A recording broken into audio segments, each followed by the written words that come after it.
할렐루야. 사랑하는 갈릴리 성도 여러분, 참 반갑습니다. 저는 별이 쏟아지는 갈릴리 교회 김진 목사입니다. 오늘은 지난 시간에 이어서 크로스웨이 제1권 하나님의 구원 계획 제17과 세례와 출애굽입니다. 우리는 지난 시간에 성경의 구조와 또 성경에 담긴 구원의 원대한 계획을 간단하게 살펴보았습니다. 우리가 성경을 읽으면서 반드시 기억해야 할 것은 구약과 신약의 통일성이죠. 구약과 신약은 예수 그리스도를 중심으로 통일성을 가집니다. 구약 39권 또 신약 27권 총 66권의 성경은 예수 그리스도를 통해서 이루실 하나님의 구원 역사를 우리에게 보여주지요. 구약의 언약과 예언들은 예수 그리스도께서 오심으로 성취되고 완성되었습니다. 성경은 인간의 구원과 구속에 초점을 맞추고 있지만 그러나 이것이 하나님의 최종 목적은 아닙니다. 다시 말씀드리면 인간의 구원만이 하나님의 구원의 목적이 아니란 말씀이지요.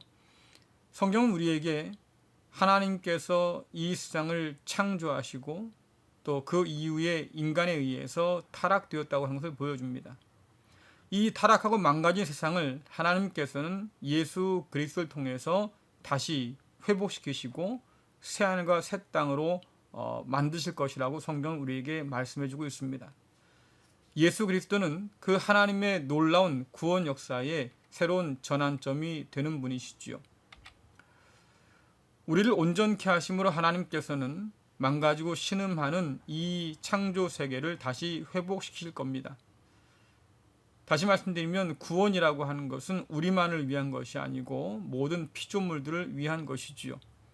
주님께서는 장차 이 땅 위에 하나님의 나라를 가져오실 것입니다. 새 하늘과 새 땅, 새 예루살렘으로 상징되는 이 하나님의 나라가 우리 가운데 다가오기까지 오늘 우리는 믿음의 사람으로 살아가야 할 사명을 갖고 있습니다. 이어서 17과는 총 8장의 그림으로 구성되어 있습니다. 주제는 세례와 출애굽의 연관성이지요. 구약의 할례와 출애굽의 주제가 예수 그리스도 안에서 세례를 통해서 어떻게 드러나고 있는지 우리는 살펴볼 겁니다. 그리고 이 과정을 통해서 우리가 어떻게 예수 그리스도께서 이루신 구원과 또 하나님의 원대한 계획에 부름 받았는지 또 어떻게 동참하게 되었는지를 살펴볼 것입니다. 다뤄야 할 그림이 참 많기 때문에 이 과정도 2회나 3회 정도로 나누어서 다뤄보려고 합니다. 17과의 첫 번째 그림을 살펴보기 전에 먼저 하나님의 상징을 우리가 살펴볼 필요가 있을 것 같습니다. 이미 여러분 배우셨지요? 자, 그림에서 보는 것처럼 오른쪽에 있는 것이 크로스 위에서 쓰는 하나님의 상징입니다. 사방으로 난 화살표, 또 가운데 원. 자, 근데 이 가운데 원 동그란 것은 사실 그리스도 예수의 가시면류관을 상징한 겁니다. 우리가 하나님에 대해서 여러 가지 이미지를 가지고 있어요. 자기 나름대로의 모자를 씌워서 상상하지 않습니까? 자, 그런데 하나님께서 스스로 쓰신 그 모자는 딱 하나밖에 없습니다. 가시면류관 하나밖에 없지요. 자, 그래서 이 가시면류관에 하나님의 모든 성품들이 들어있다고 보는 겁니다. 하나님께서 우리를 위해서 가시면류관을 쓰셨지 않습니까? 다시 말씀드리면 희생, 또 사랑, 긍휼 이것을 우리에게 보여주지요. 동그란 원은 하나님의 영원하심과 또 완전하심을 우리에게 보여주기도 하고요. 사방으로 난 화살표는 하나님의 사랑과 은혜가 흘러 넘쳐서 우리에게 주신다고 하는 것, 또 모든 창조 세계로 흘러 들어간다고 하는 것을 보여줍니다. 그리고 사방으로 난 이 화살표는 그 뜻대로 행하시는 하나님의 자유와 또 역동성을 의미하기도 하지요. 하나님의 구원은 흘러 넘치는 사랑에 기초한 하나님의 은혜입니다. 이것을 우리가 은혜라고 하는 까닭은 기대할 수 없었던 것을 우리가 그저 받아서 누리기 때문입니다. 첫 번째 그림의 제일 윗부분이에요. 출애굽의 구원은 노예 생활을 하던 이스라엘 백성을 건져내신 하나님의 은혜의 사건이지요. 이 일을 통해서 이스라엘은 주인이 바뀝니다. 애굽 바로에서 하나님으로 바뀌는 거죠. 애굽의 무거운 짐을 하나님께서 벗겨내시고 하나님의 쉽고 가벼운 은혜의 짐을 지게 하셨습니다. 하나님께서 이스라엘 백성에게 주신 자유는 하나님의 종이 되어서 사명을 따라 살아가는 자유지요. 우리는 이 자유를 혼동해서는 안 됩니다. 내 마음대로 할 수 있는 것이 아니라 하나님의 뜻대로 순종하며 살아갈 수 있는 자유를 허락해 주신 겁니다. 자, 첫 번째 그림의 전체를 보면 커다란 모래시계가 보이죠. 위에서부터 모래가 떨어져서 아래로 쌓이는 모래시계입니다.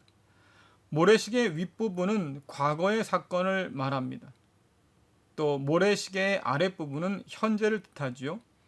출애굽 사건을 생각하자고 하면 윗부분은 출애굽 1세대가 겪은 구원의 사건이고요.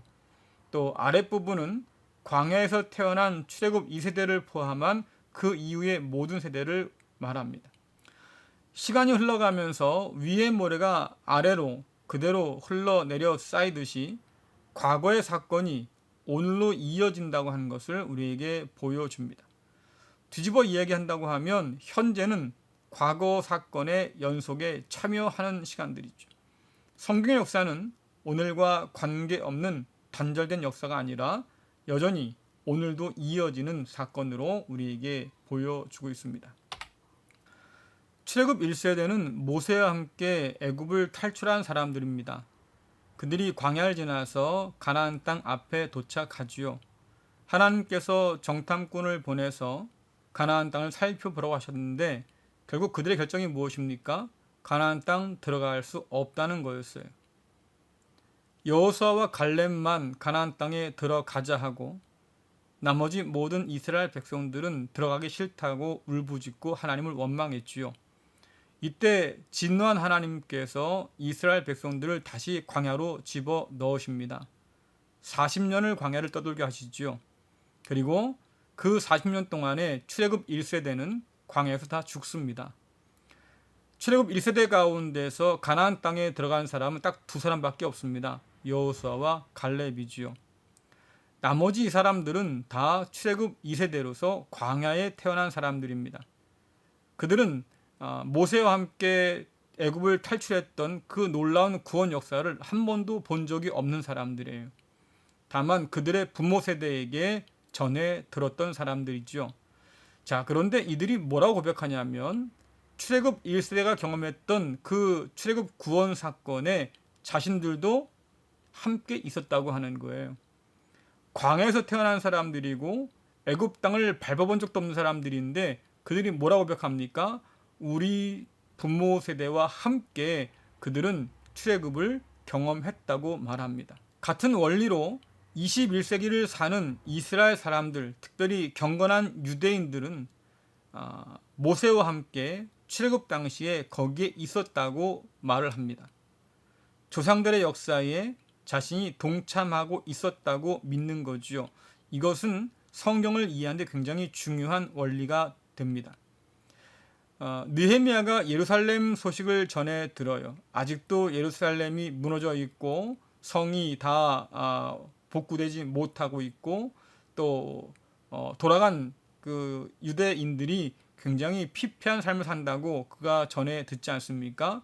그때 하나님 앞에 그가 회개하면서 통곡하고 기도합니다. 조상들의 죄를 자기의 죄로 인식하고 회개하지요. 조상들과 느헤미야는 시대적으로 차이가 있습니다. 또 느헤미야는 유다 백성들이 멸망당할 때 아무 역할을 한 것이 없어요.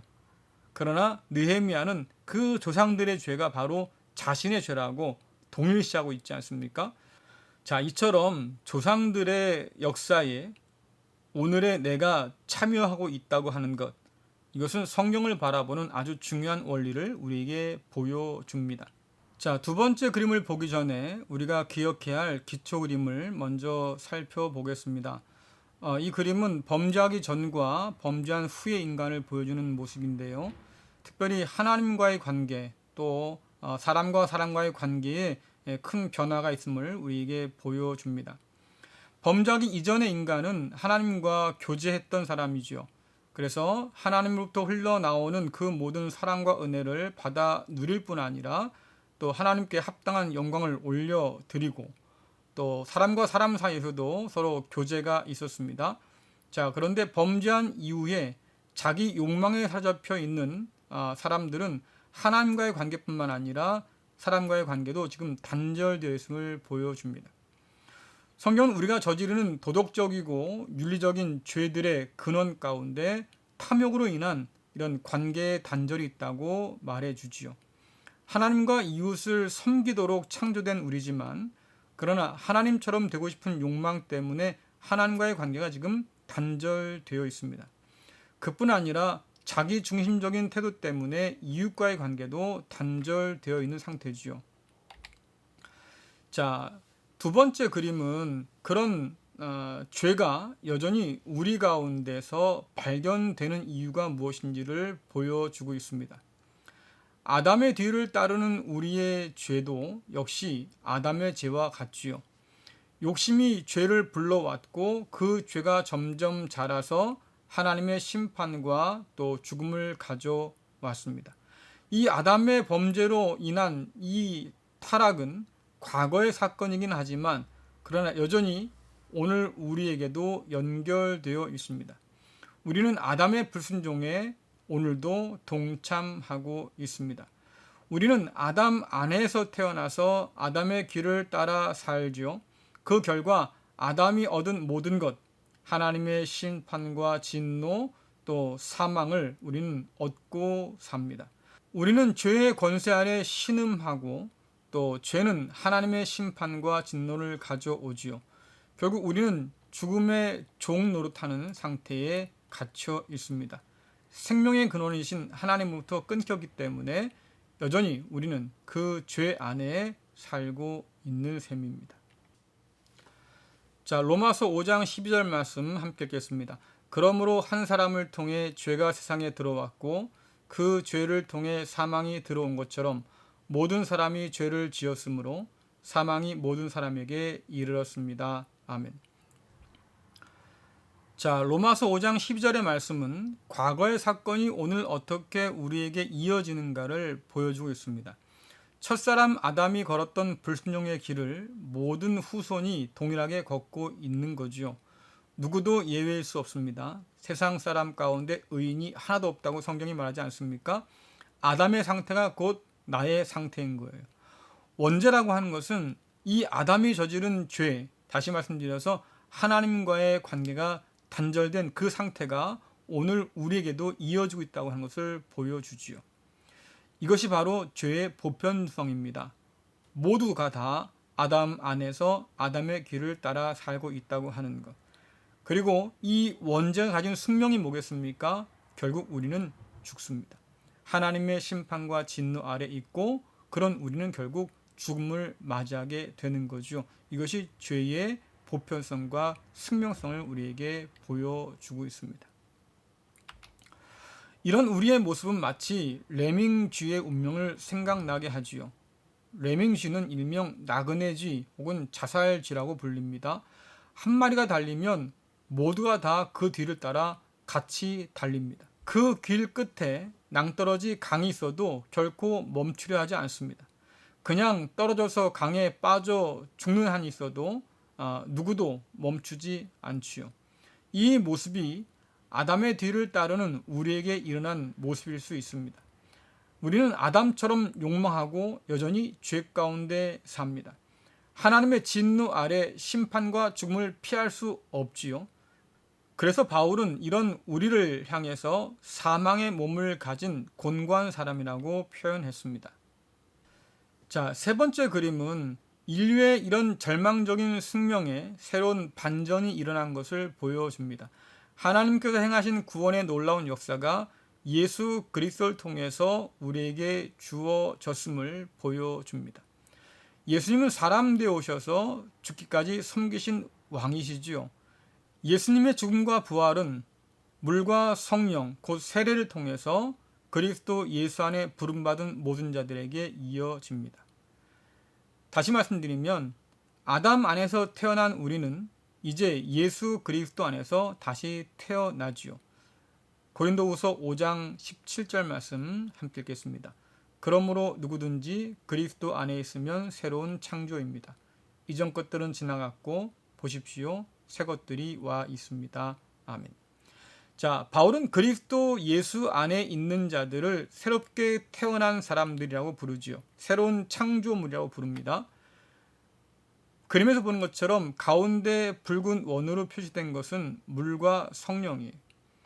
요한복음에서 물은 곧 성령을 의미하지요. 그리고 물과 성령은 교회 공동체 안에서 세례를 뜻합니다. 자, 요한복음 3장 5절 6절 같이 읽겠습니다. 예수님께서는 이렇게 대답하셨습니다. 내가 너에게 진리를 말한다. 누구든지 물과 성령으로 태어나지 않는다면 그 사람은 하나님 나라에 들어갈 수 없다. 사람이 육체적으로는 그의 부모로부터 태어나지만 영적으로는 성령으로부터 태어난다. 아멘. 아담의 길을 벗어나서 새로운 피조물로 탄생하는 것은 전적으로 그리스도 예수 안에 있는 성령의 역사지요. 우리는 이 세례를 통해서 예수 그리스도의 죽음과 생명에 동참합니다. 우리는 예수와 함께 죽고 예수의 생명으로 다시 사는 사람들이죠. 자, 로마서 6장 3절부터 5절 말씀 함께 읽겠습니다. 여러분은 우리가 그리스도 예수와 연합하는 세례를 받았을 때에 그분의 죽음과 연합하는 세례를 받았다는 사실을 알지 못합니까? 그러므로 우리가 죽음에 이르는 세례를 받음으로 그리스도와 함께 묻힌 것은 그리스도께서 아버지의 영광으로 죽은 자들 가운데서 살아나신 것처럼 우리도 새 생명 가운데서 살기 위함입니다. 우리가 그리스도와 연합하여 그분의 죽음에 참여하였다면 그분과 연합하여 그분의 부활에도 참여할 것이 확실합니다. 아멘. 바울은 세례가 예수 그리스도와 연합하는 것이라고 말합니다. 세례는 예수님의 죽음과 연합해서 함께 죽고 죽음을 이기신 예수님의 생명과 다시 연합해서 살아나는 겁니다. 예수님께서 아담과 그 후손의 모든 죄를 대신 짊어지시고 그의 생명을 우리에게 내어 주셨습니다. 하나님께 순종하고 또한 우리를 위해 생명을 놓으신 그 사랑의 본을 우리에게 보여주셨지요. 이제 우리는 아담의 길을 떠나서 예수님의 길을 걷게 되었습니다. 아담 안에 있던 우리가 이제는 예수 그리스도 안에 있게 되었지요.